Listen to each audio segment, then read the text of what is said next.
C'est une valse des milliards qui n'a aucune réalité au final dans l'exécution budgétaire. Vous avez tout à fait raison de rappeler que l'année dernière, on devait faire 50 milliards d'économies. Souvenez-vous, c'est Michel Barnier qui les proposé.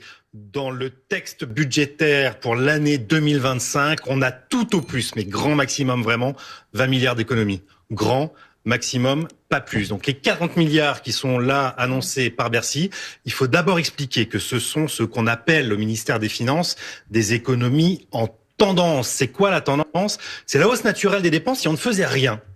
Et donc, C'est sûr que là, en plus, ils font pas grand-chose, donc c'est sûr qu'au niveau économie, on peut toujours se les gratter, quoi, du coup. c'est un ralentissement de la dépense. On va dire que si les dépenses augmentent de 100, eh ben, si on fait 40 milliards d'économies, on pourra augmenter la dépense, mais que de 60 et pas de 100. C'est très exactement ce qui se passe.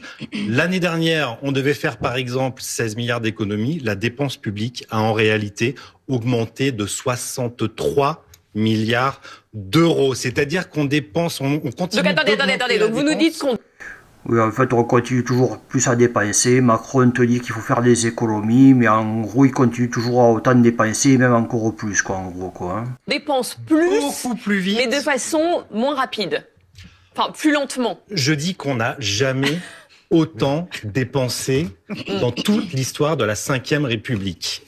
Donc on continue à trop dépenser, Le programme, en résumé. si on prend comme rapport, Ouais, en gros, il continue toujours plus à dépenser, voilà. Voilà, hein. Quoi dire de plus, quoi.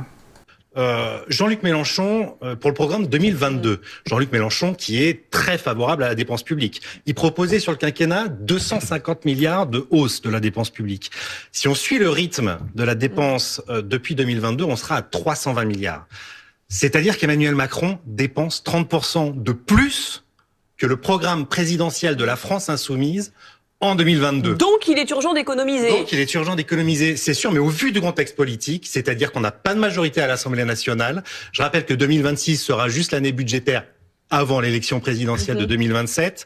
Moi, je miserais assez peu sur 40 milliards d'économies. Disons que c'est une base de départ de négociation. Il faudra négocier avec le PS, comme on l'a fait pour le budget 2025. Je pense que le point final sera très, très loin des 40 Mais peu milliards. réel. C'est une valse des...